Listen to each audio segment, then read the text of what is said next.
দাঁড়িয়েছি। আমরা 5 আগস্টের পর থেকে আমরা একের পর এক প্রতিষ্ঠান করলাম, বিভিন্ন প্রতিষ্ঠানে আমরা হেনস্থার শিকার হচ্ছি। আমরা এই প্রতিবাদে আমরা ইতিমধ্যে ইউনিয়ন সাহেবকে আমরা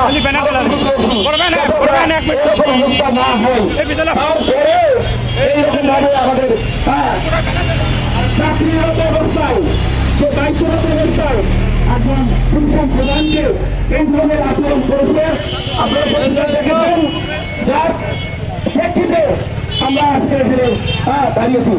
আর ভবিষ্যতে যাতে এই ধরনের আমরা এইরকম কর্মকাণ্ড না হয় এই আহ্বান জানিয়ে আমি আমার সংক্ষিপ্ত বক্তব্য এখানে শেষ করছি। আল্লাহ হাফেজ।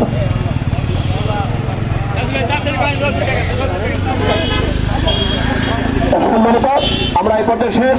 এখন আপনাদের কাছে সর্বশেষ যিনি ভিকটিম, যেনার উপরে অত্যাচার নির্যাতন করা হয়েছে, যেনাকে আঘাত করা হয়েছে, তার কাছে চাদর দাবি করা হয়েছে, তার মুখে তার মূল বক্তব্য আমরা শোনা করতে হয়।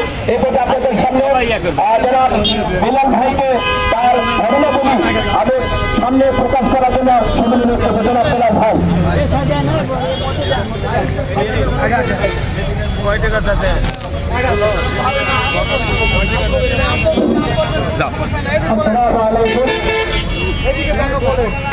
আমি মোহাম্মদ জালালউদ্দিন।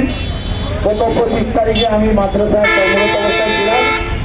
এই অবস্থায় আমাকে আব্দুর রহমান এবং তার প্রতিবল সন্ত্রাসী যারা আছে আমাকে তার অফিসে ডাকে।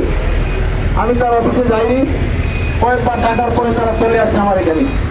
আসার পরে অফিসে ঢুকে মাদ্রাসার অফিসের মধ্যে ঢুকে তার ছোট ভাই সাকিনুর আমার উপর চড়া হয় এবং আমার গায়ে হাত তোলে।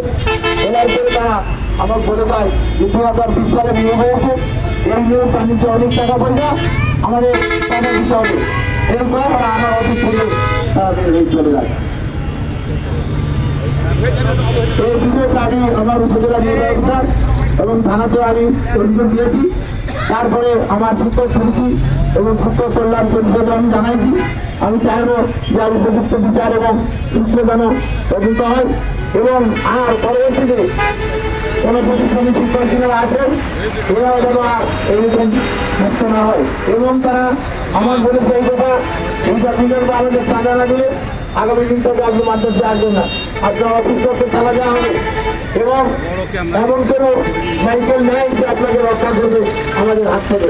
বিভিন্ন ধরনের হুমকি টুমকি আমাদের দিয়েছে, আমি বাধ্য হয়ে আইনি আশ্রয় বা কোনো কিছু জানানোর জন্য বাধ্য হয়েছি। আমি এই শিল্প কিন্তু চাই আপনারা সুস্থ বিচার এবং সকল মিডিয়াতে আপনারা প্রকাশ করবেন, এইটুকু বলে আমি আমার বক্তব্য। না, আমি শিক্ষক প্রতিষ্ঠানে এটা আমি শিক্ষকদের জানালে আমি বলেছি এখান থেকে যেতে হবে, শিক্ষক জানালে অনুযায়ী যেতে হবে, সেটাই তারা করবেন বা হবে। দলীয়ভাবে যিনি আছেন তিনিও তার ব্যাপারে কি দেখবেন, আপনার তার ব্যাপারে আপনারা দেখেন, দলীয় ব্যবস্থা আপনারা তার বিরুদ্ধে আপনারা দেবেন। আমি শিক্ষক মানুষ, আমি শিক্ষক সমাজের কাছে বলেছি তারা আমার জন্য যে ব্যবস্থা তারা করবে। সকলকে ধন্যবাদ।